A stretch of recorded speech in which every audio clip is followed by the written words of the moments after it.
जो है अश्लीलता पे बहुत ज़्यादा आरोप उठ रहा है, तो एल्बम को गानों के लेके, जबकि वो एल्बम को गानों को फिल्मों से जोड़ देते हैं। एक्चुअली उसमें दर्शकों का दोष नहीं है, वो समझ नहीं पा रहे हैं कि एल्बम अलग है, फिल्में अलग है। भाई एल्बम फिल्में नहीं है और फिल्में एल्बम नहीं है।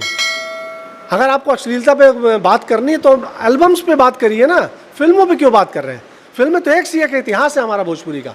गंगा मैया तो है चुनरी चढ़ी पे से लेकर, और विदेशिया बलम परदेसिया से लेकर, पंडित जी बताए ने बिया कबो नहीं रहुआ, रिक्शा वाला, रक्त, रणभूमि, बहुत सारी फिल्में, अभी जितनी फिल्में आ रही हैं सब साफ़ सुथरी फिल्में आ रही हैं। आप लोग एल्बम और फिल्मों को मिक्स मत करिए। कुछ लोग जो है अश्लीलता के ढोंग करके अपने आप को पॉजिटिव में रहेंगे, स्टार के ऊपर कुछ बोल देंगे ताकि वो खुद हाईलाइट हो जाए स्टार की। ये स्ट्रगल फॉर एग्जिस्टेंस है। अपने आप को एग्जिस्ट करवाने के लिए, अपने आप को सामने लाने का संघर्ष है। हर आदमी चाहता है कि वो सोशल मीडिया पे फेमस हो, किसी न किसी तरीके से वो मशहूर हो। ये सिर्फ खुद को मशहूर करने की कवायद है, इसके अलावा कुछ नहीं। Thank you.